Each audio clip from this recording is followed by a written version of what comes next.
The Road to Rune. A brief history on Honda's most exotic motorcycle. Excerpts from an article titled When Honda's Designers Went Completely Mad, written by Harry Fisher back in 2022 as we take a short ride. When the opportunity comes, you gotta take it. This is a friend's brother's 2005 Honda Rune.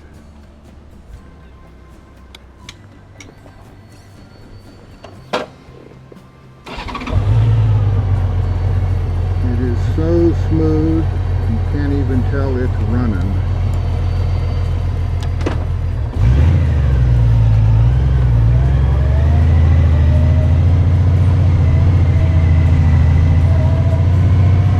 Its official name is the Honda NRX 1800 Valkyrie Rune, and it was unlike any Honda seen before and any Honda seen since.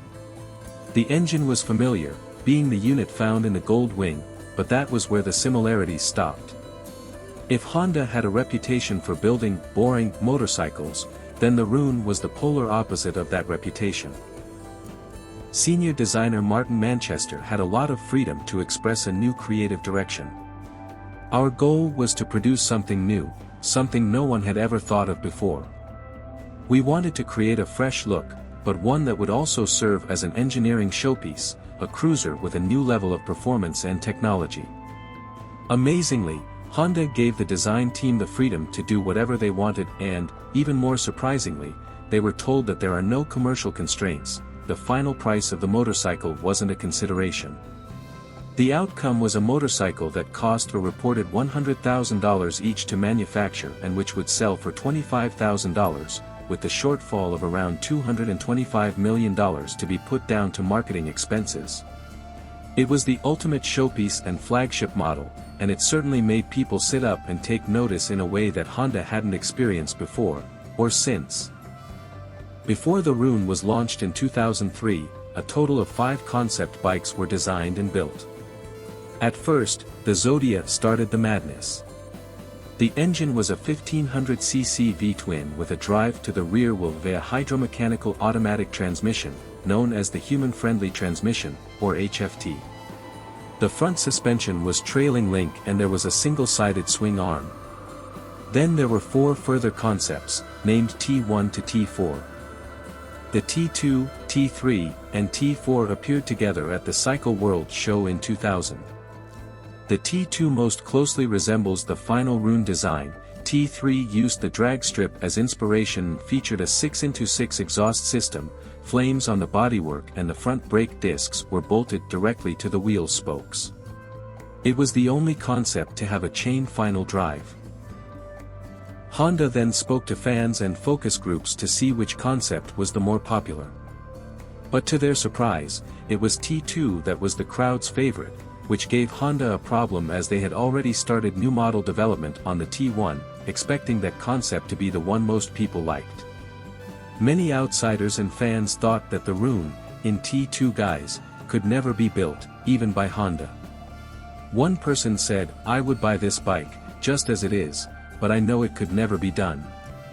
It would be impossible even for a company such as Honda to build a bike just like this."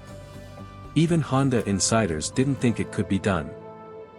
All it took for the T2 concept to be translated into reality was for Honda to listen to the voices that said it could never be built, flip corporate the bird, and go ahead and actually build it. The man tasked with carrying out this challenge was large project leader Masanori Aoki, who already had the experience of building unusual and out-there bikes, such as the NSR 250 and the GL 1800cc Gold Wing. Even Aoki thought the Rune concept was too radical to be able to go into production. Elements such as the exhausts and wheels had been designed with no thought to actually putting them into production. Even the radiator had to be virtually reinvented to cool the massive engine while not detracting from the overall design. The engine was not simply lifted from the Gold Wing. It was retuned with hotter camshaft profiles and different fuel injection settings and ignition timing maps.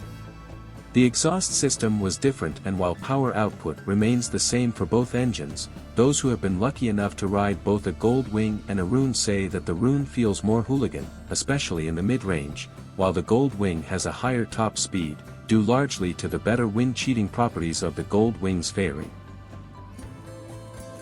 The T2 concept had a trailing link front suspension and was copied faithfully for the production Rune.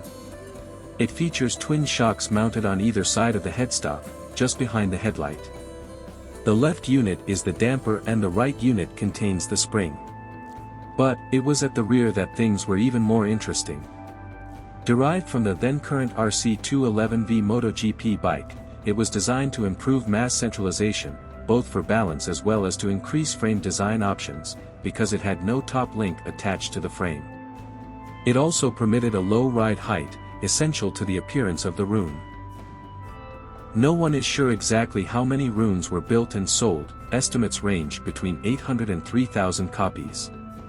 What is certain, however, is that Honda lost a huge amount of money on each one, and perhaps it eventually fizzled out because Honda America, where the Rune was built, just wasn't prepared to take the financial hit.